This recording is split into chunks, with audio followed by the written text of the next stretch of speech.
Hey everybody. Initially I was going to wait a few extra weeks until making this video going over the state of 1348 Ex Voto, you know, with like all the things that went down before launch, during launch, and then after it, but then I realized that, nah, the game is pretty much dead. It's pointless to wait and see if it gets a sudden surge of new players, you know, like basically waiting for the fabled 250,000 wishlists to finally remember that the game came out and, you know, buy it. And additionally, this way I also get to talk about certain suspicious things, such as that big number of wishlists with more recent data than if I waited for the game to be a full month old by April 12th. If you're looking for an entertaining review / breakdown of the whole game itself, I'll be linking it down in the top comment and the description of this video. I got something on that too. And also, if you are a recurring viewer who watched that already, I always forget to say this, I do those sorts of videos for other games too. Usually YouTube just doesn't push them out onto the algorithm unless the games themselves are currently a very hot topic or brand new or whatever. Also, sometimes, you know, some videos may end up being caked in profanity, like my video on Rogue Warrior that got claimed, removed, re-uploaded safely, and then claimed again. It is what it is, I guess. You win some, you lose some, but the videos are there, so if you enjoy that sort of breakdown content, check them out if you're interested. I'll see if I create a playlist specifically for them too, to make it easier to get to. But anyway, so back to our boy, 1348 Ex Voto, the LGBTQ+ game centered on two lesbian characters that ends in a violent domestic dispute.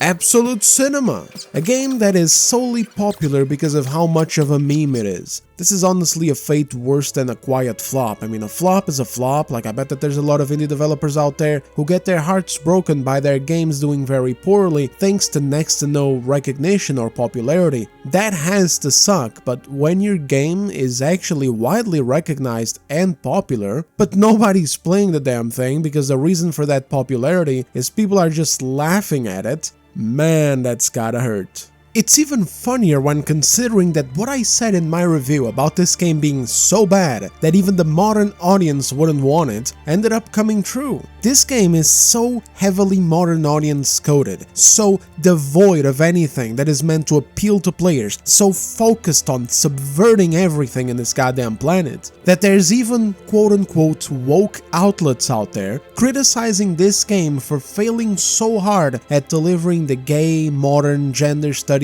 medieval adventure that the developers and the actresses had promised. But alas, this is the type of situation that the developers and the industry arranged for this game, and today we're gonna be diving into all that, so let's get in there.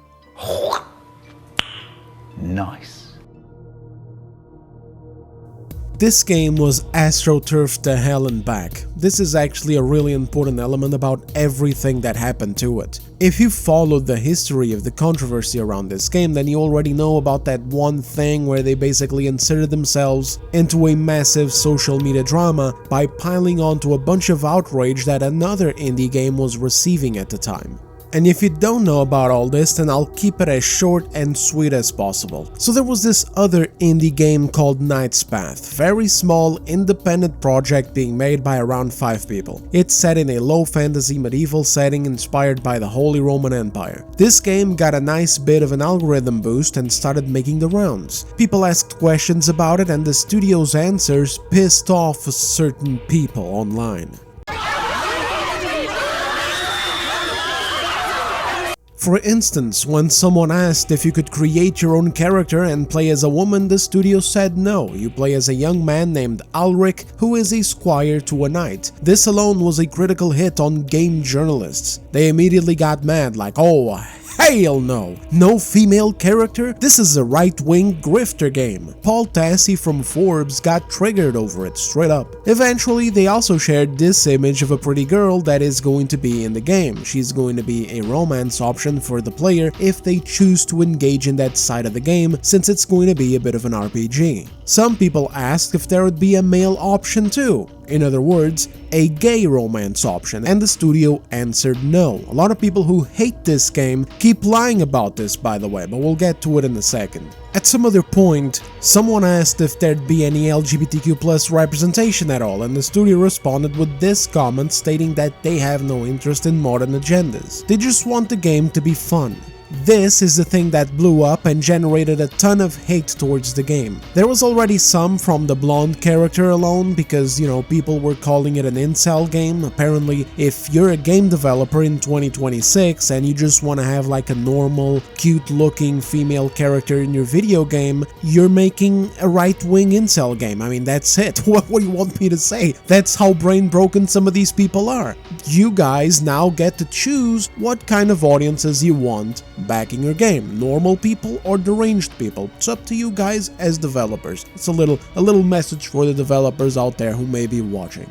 So anyway, a lot of these pricks lie and say that the studio is bigoted because they could have just said no instead of talking about agendas. Well, Jarvis, they did. It's right here. They had already said no, but motherfuckers wouldn't stop asking about LGBTQ+ representation. So they made it as clear as the sky on a sunny day. No modern agendas in a medieval setting, just a game for fun and escapism. If you want representation, go to Congress. And so that's the context as far as the Knight's Path controversy goes. 1348 Ex Voto entered the stage right around this time. They took that comment from the Knight's Path studio and decided to add them on social media and tell everyone to not forget to mark the release date of their medieval lesbian knight game on their modern agendas. A very cute, very nice little jab, and one that at the time even seemed to have worked, and the reason why is because social media is where the modern audience is at their most powerful. It's very nice and easy and virtuous to go out there and make brave and stunning statements about shit or show support about products. The tough part, the part that actually matters, is whether you stand by it, and in the case of the products, if you actually buy it. Which, as we have seen with this game, they clearly didn't. All the hype was manufactured, astroturfed culture war bullshit where loads of loud support is echoed all around social media but never translates into sales. Same thing with Highguard earlier this year. Oh, loads of people complaining about grifters this, bigots that, toxic gamers this, hate campaign that, oh no, the poor game is being so unfairly targeted and stuff, the game itself is actually monumental. But then you looked at the actual people playing the game and there was barely anyone. The game launched to around 100,000 concurrent players, and by day 4 it had lost 90% of that player base, with more to follow in the coming days. Again, talk? Oh, brother, that's cheap. It's easy to retweet shit that you support ideologically and that has no bearing on you whatsoever as someone who doesn't actually play video games. The only thing you care about is pushing your ideology into yet another space, but actually buying and supporting the stuff you preach in that space? Ah, that right there, that's another story. Besides that cute little jab at Knight's Path, the studio also got itself into other spats online and other displays of cringe. They released this backstage video with the actresses that played the two protagonists, gay medieval knights in Italy, talking about other queer elements that were going to be in the game, plus about how important LGBTQ+ stories are for them. That both Bianca and Ayeta have, but especially Bianca, players will relate to her fight against the adversity of her life. I think that's pretty universal. We've all been through challenges and... What are you, retarded? So I know you're not retarded, but what are you, Down syndrome? At the end, the villain reveal where it's Bianca all along. She was mad at being poor and shit, and so she decided to get into a gang of bandits and use it to go around laying waste to the Italian countryside, burning countless homes and killing thousands of innocent people. Because, oh goodness me, the system is bad. It's very patriarchal system. It's very bad to be woman. It's bad to be woman. It's bad to be peasant. I don't have money. I don't have money, so I have to kill people. You understand, yes? It was a steep price. The town was my dowry to buy into this new life. Opening the gates, leading them inside.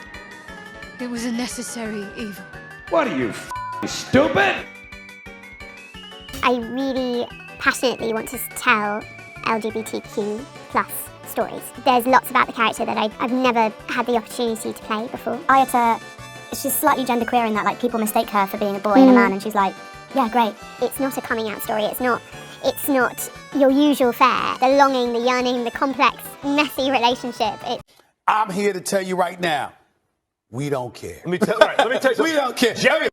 And the spats that they got themselves into were pertaining to the character designs. Gamers saw this laughable character design, you know, the malnourished, bowl-cut, non-binary look, and wondered what the f are they doing? And they were like, why must all characters be attractive? In other words, same old classic pointless discourse with activists online where if you're looking to have a real conversation or exchange of ideas, you're better off trying to communicate with a fish. Now, why all of this context? Why do I say that the astroturf thing was a big deal? This is because some people have also gone out to say that if maybe the developers hadn't been obnoxious with the Knight's Path thing, then the backlash against this game wouldn't have been so big. And to some extent, you know, they're right. I mean, duh, if you just mind your business, people will still laugh if they come across your game. You know, it'll still be up there as one of those embarrassing games such as Dustborn, Unknown 9, Veilguard, and others. But at least there wouldn't be that aspect of a studio that is publicly aligning itself with agendas that keep making games worse and being cheeky about it, and also antagonizing gamers and game studios like the indie developers behind Knight's Path whenever they decide to do the forbidden thing, oh my goodness, of unashamedly appealing to actual people who play video games instead of going down the same old route that we've been seeing in the past few years of shoving agenda nonsense into them. It's a whole damn route. I'm sick of putting these images on screen, but I have to. There'll still be people who play dumb, like, what are you talking about? What are you talking about? Gay people aren't an agenda. Yeah, no shit, gay people aren't an agenda. They're just people with a different sexual orientation. But these are agendas. The way they make these stories, the way they make these characters, these settings, etc. are for a reason, and the reasons are on screen right now. But don't worry, we're going to go over a lot of this in the next video, but that's the next video. Let's continue for now. Regardless of all of this, I also still think that it was inevitable that this game was going to end up in this position, because whether this was done through drama and controversy as it happened, or done through other means, it was inevitable that this game was going to get astroturfed popularity that was then going to put a magnifying glass on it. Gamers were going to check it out just like they did, and they were going to end up being a laughingstock anyway.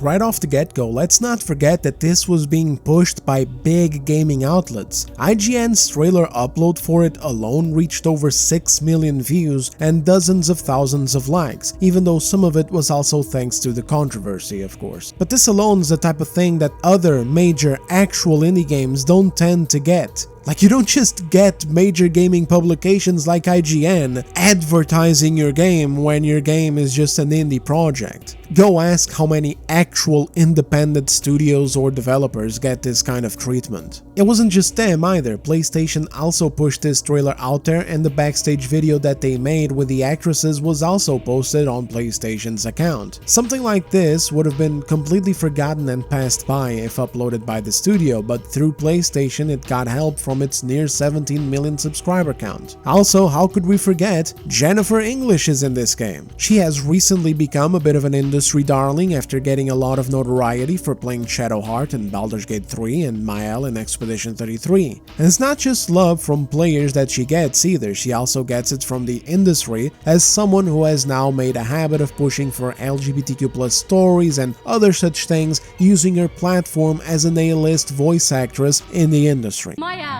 embarks on this crazy journey. She chooses to leave a life that wasn't serving her, and I did that a few years ago, and I chose instead a life that was authentic, a life that was gay.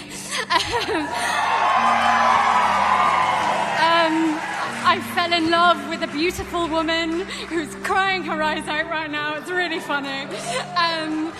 And I chose queer joy, and as a result of that queer joy, I felt safe enough to pour my grief and pain and all that nonsense and joy and love into this incredibly beautifully written character.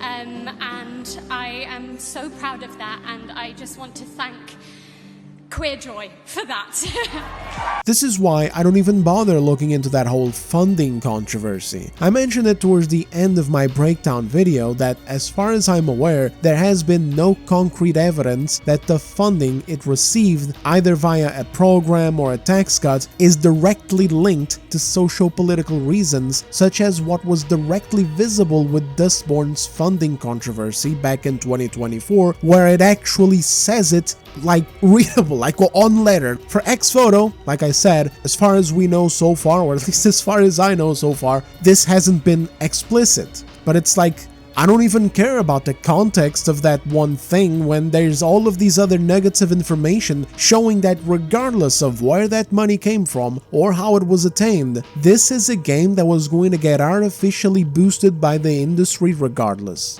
This is a game that these gaming outlets like IGN, etc. are going to be promoting like crazy all across their channels anyway, just like they promoted those other flops. Of course, Veilguard is different because it was a BioWare game, an entry into the established Dragon Age franchise. It was going to get traction on its own anyway. But Dustborn and, for example, Unknown 9 Awakening, these were just supposed indie games. There wasn't any reason for them to be pushed out by game journos and sources like Sony and Xbox. Was no reason for these games to even have enough name to generate a presence. Was no reason for more than goddamn 10 people to know about it. Same as Reloaded earlier this year. Reloaded released either in January or February, and it died within the same day. It was the most DOA game that has ever DOA'd. Nobody cared about that pile of crap.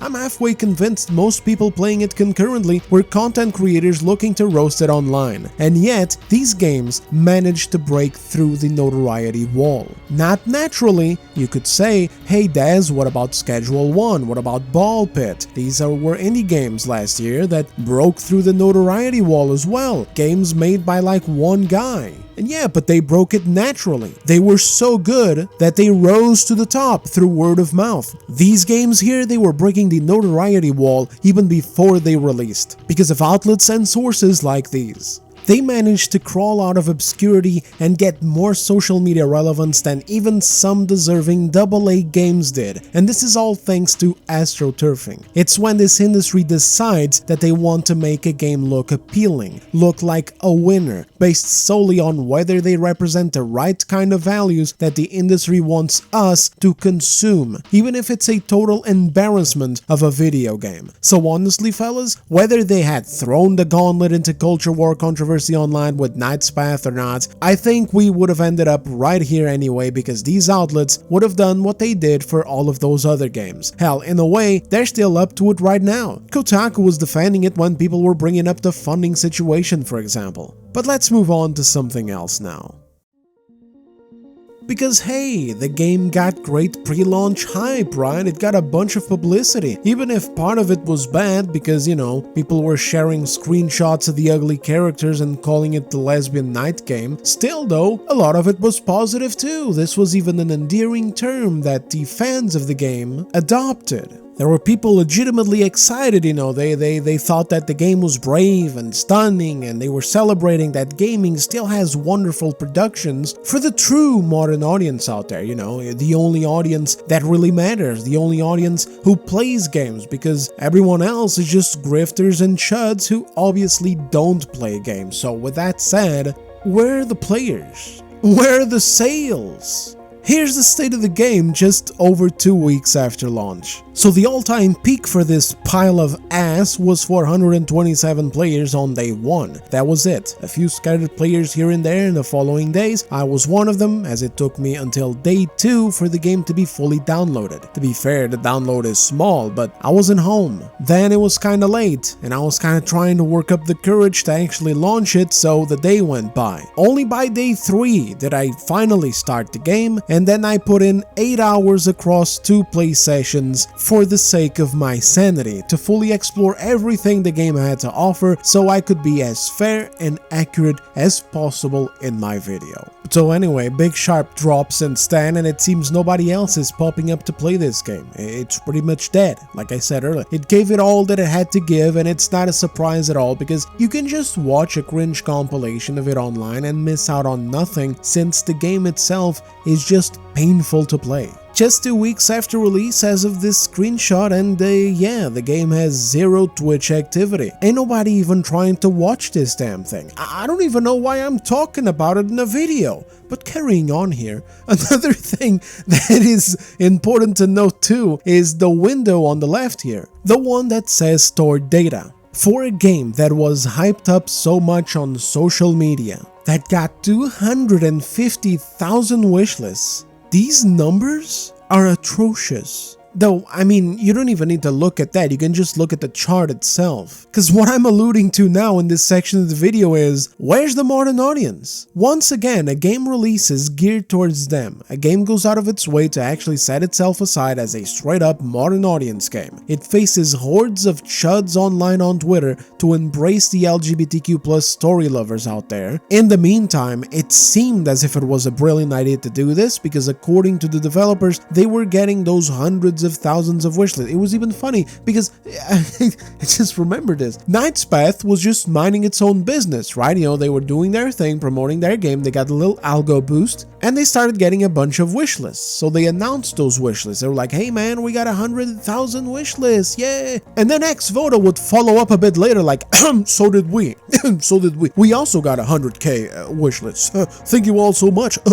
You know, so on and so forth. Knight's Path would come out like, hey, we got 200 now, and Ex Voto would follow up as well, and it culminated in this post that they did on the release day of their game, March 12th, claiming that they got 250,000 wishlists. And man, that's a lot of wishlists. It's actually an insane amount. You see, wishlists on Steam aren't like viewers or subscribers on social media. It's actually kinda rare that a game cracks the 100k wishlist number, let alone 250k. But again, the game releases, and we're looking at the piss poor performance of 400 people on day 1 and then a total fall. Please note, I'm not expecting for there to be 250,000 people on day 1. This isn't even how it works with the Steam charts. 400 concurrent doesn't mean just 400 sales. Obviously, I know a lot of you already know this, but I'm just saying in case some soy boy comes into the comment section to soy out over me saying only 400 at launch. I expected at the very least a few dozen thousand though. What happened to all these wishlists, boys? Did they forget the game came out? I want to put something else that is very important into perspective here too, fellas.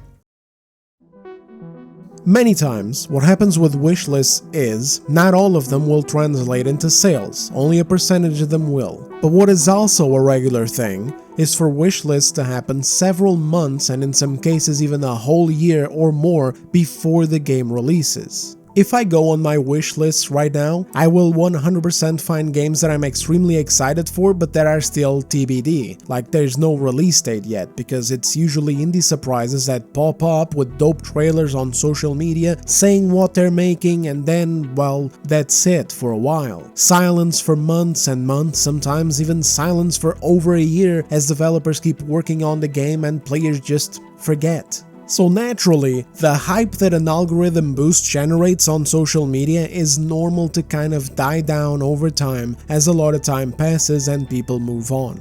But this isn't at all the case with 1348 Ex Voto. This game made itself known and got its huge boost at the end of January and the beginning of February, give or take. That's the time where the whole Knight's Path vs Ex Voto controversy was prominent. Then it released a demo around mid to late February, with the game set to release at the start of March, or well, mid-March, it was 12th of March. Fellas, I wishlisted a game named Penline on March 12th, actually the day of release of Ex Voto. It's very reminiscent of Mirror's Edge Catalyst, though not much is known about it yet. The developers have another parkour game, but it's not mechanically advanced, like it doesn't feel like an actual parkour game, it's more so a platforming game. I'll have some footage of it playing on screen. Like there's no wall runs or climbing or cool parkour animations, it's just running and jumping and one ability that lets you do an additional jump off of a wall, that's it. It is fun though.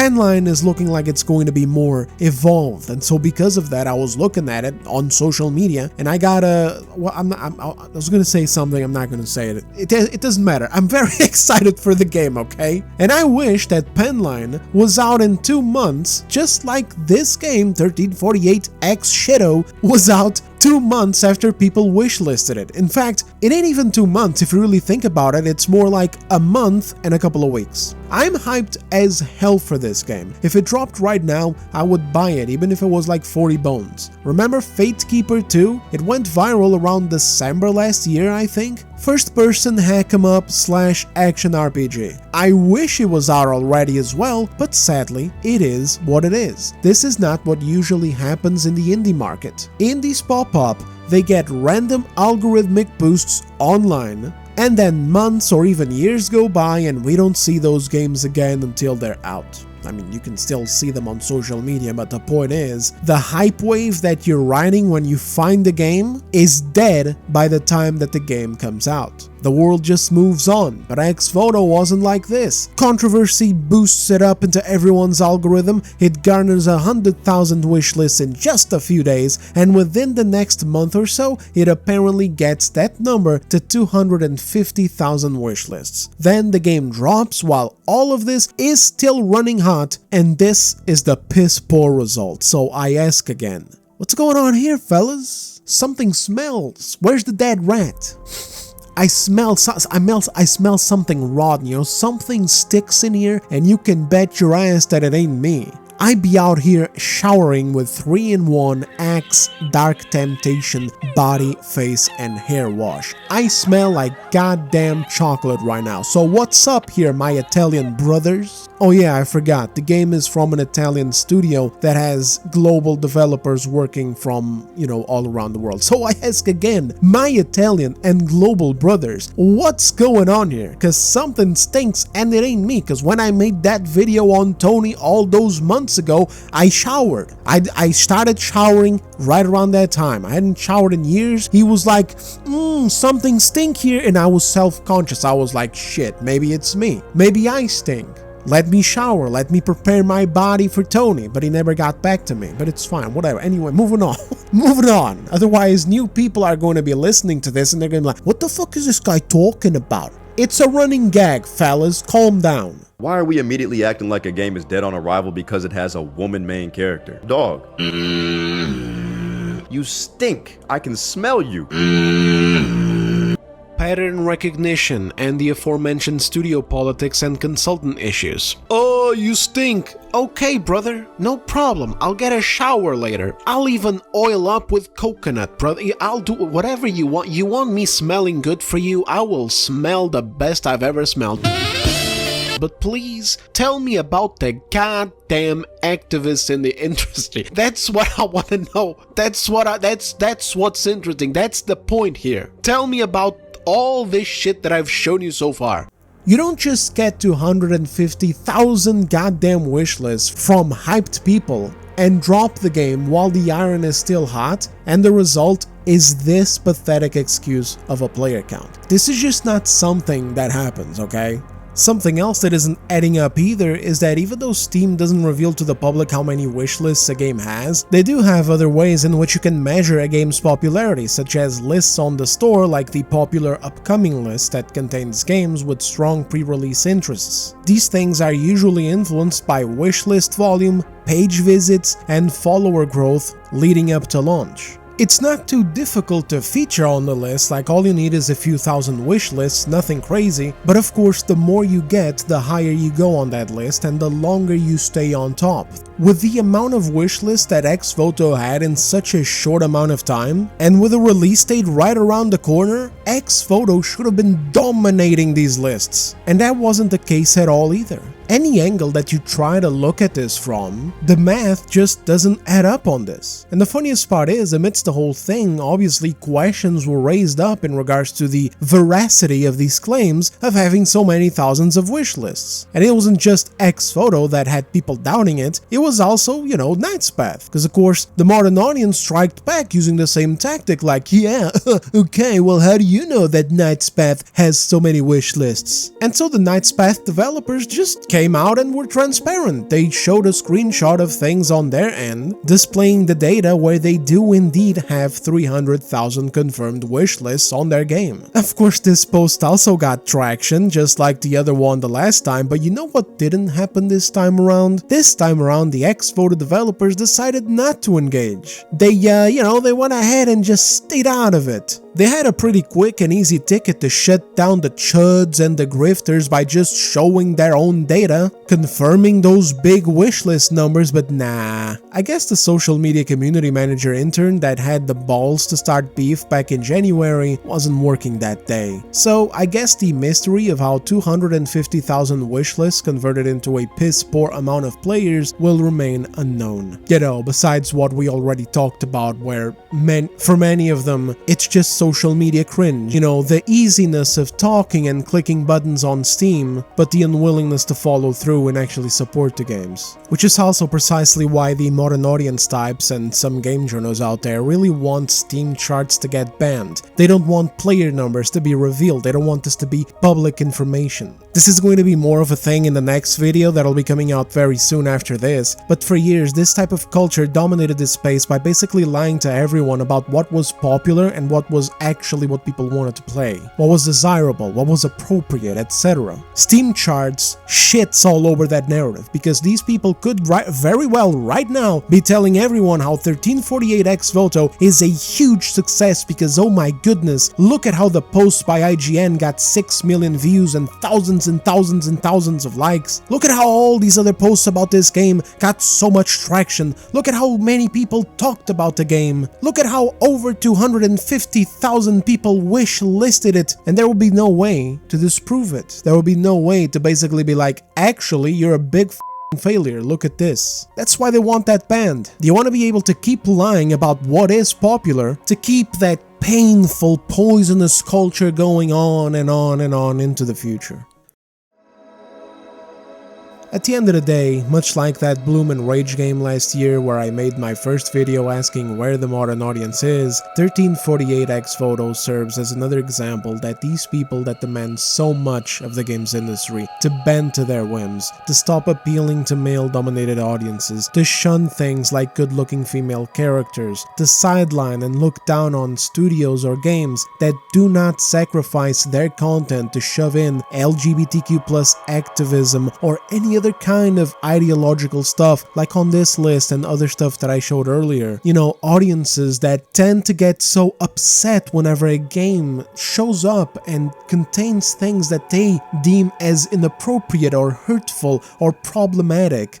All this shit that modern audience types demand, that is either kept out of games or included in them. Things that game journalists also keep trying to astroturf into the zeitgeist or, push down, oppress, like the way that they do with the developers of Lords of the Fallen 2, or in this case with the developers of Knight's Path. None of it ever translates to sales or success. They may demand a lot, but they never show up when it's time to make it count. And so yet another year passes by where we are left wondering, why do these companies keep catering to the same type of people, the same type of narratives, etc.? Why do these companies keep trying to push the same type of uninspired, tiresome, weak, soy boy content that is tailor-made for failure? Why not just focus that attention and, most importantly, that money on games and concepts that do work? This case isn't even directly an attack of Ex Voto, because at the end of the day, Ex Voto is still an original game made by a brand new team that just popped up. You could argue that the financial support that was given to them, and of course the coverage and advertising from big outlets and Sony, could have been better spent elsewhere, on an independent studio or independent developers that actually deserved it. They are making actually good games. But at the end of the day, it's still their thing. It's not like BioWare with Dragon Age Veilguard, where developers decided to destroy a long-running franchise to produce military-grade cringe, or the same kind of thing with Ubisoft and much of the crap that they make, so on and so forth. Instead, it's their own cringe, and that in itself gives it much more legitimacy. However, what this section intention of the video is, what I'm trying to get across here, is that clearly this is not popular content. And so why the fuck are there teams in AAA companies, hey, like the aforementioned BioWare and Ubisoft, giving the same kind of attention and focus to the same kind of garbage in their own major productions? This is what I wish would stop. Like, if you're an indie developer and you want to burn your own money making your own stuff, no matter how unappealing it is for players like myself, then go for it. It's not mandatory that I am your audience. I've said it before in my videos and I'll say it again and always into the future. Manage your budget, manage your expectations, and have at it. The gaming space is big for everyone. Just don't expect not to get roasted if you get astroturfed, or you pick fights that you can't finish with games that people actually care about. If it's your money, it's your product. What pisses me off is when there's money being diverted, whatever, we already talked about it. But I wish that this obsession of wanting to do the same thing and follow the same footsteps in the AAA space would stop.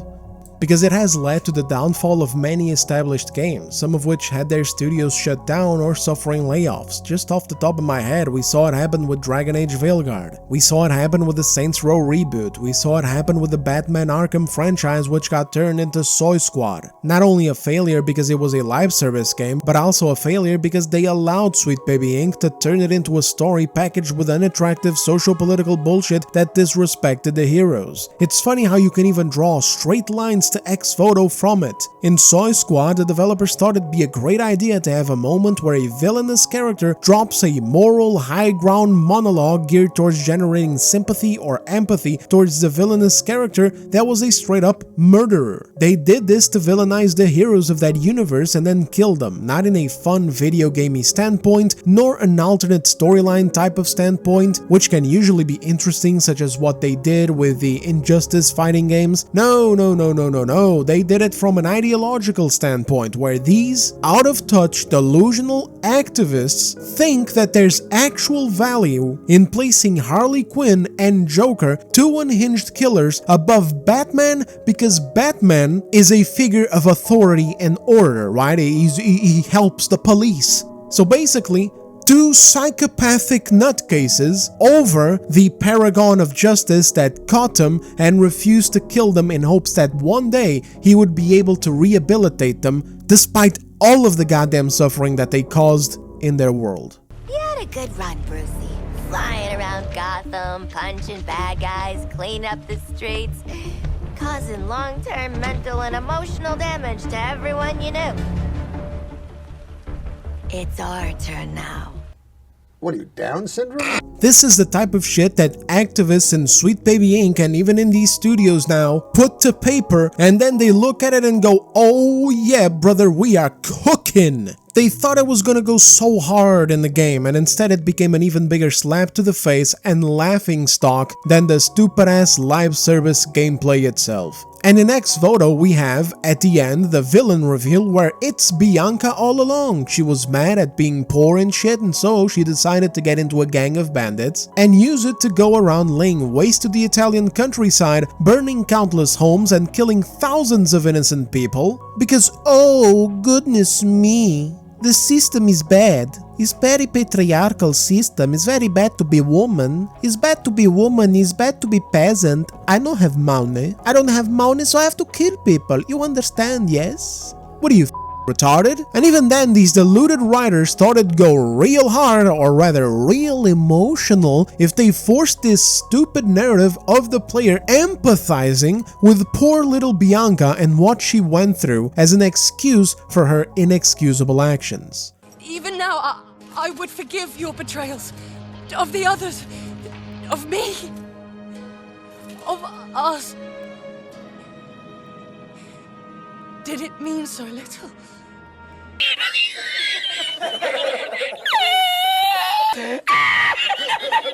But Des, calm down, it's just bad writing, lots of games have it. No guys, it's not. This is not just bad writing like many other games I've had over the decades. This is easily avoidable bad writing, because it comes down to the people that they hire to work on their games. You wouldn't go to a gas station at 3 AM and find a guy who's drooling all over himself, can't stand up, can't speak English, can't do shit, and offer him a writing job for your RPG or your narrative-driven game. Similarly to that, people have to stop hiring these retards. Again, man, carrying on. I wish this obsession of either appealing to morons or hiring morons to work on your game and produce an interesting narratives like these and ugly-ass character designs would stop. Because as you can see, even if you gain crazy momentum overnight, even if you generate insane support and visibility on your game just around 1.5 months before it launches, with all the woke Willie Nelsons of this world coming out of their hidey holes on Blue Sky to share the posts, like the posts, support the posts, write comments, wish list the game into record-breaking numbers that actually good games wish that they could generate, the truth is that at the end of the day, none of it will matter either, because the modern audience doesn't buy video games. They're not here to play them, they're here to be terminally online on Twitter, endlessly fighting a losing battle in a culture war, trying to keep claiming every little facet as a win for their ideology, which we'll dive deeper into in the next video, so stay tuned on that. Subscribe if you're a new guy, maybe, right? I mean, it's free, just like wishlisting games on Steam. But either way, honestly, if the industry wants to keep refusing this, you know, if they want to keep adopting the same stupid ideas and agendas that keep sinking games instead of making good stuff, then fine by me, no skin off my back. I'll just be here doing my thing, curating my viewers' wallets. With that said, that's it for this video. Thank you all very much for watching. If you enjoyed it and want to support what I do, joining the conversation down below and liking the video are a big help. But either way, I'll be seeing you guys very soon on the next video, so take care.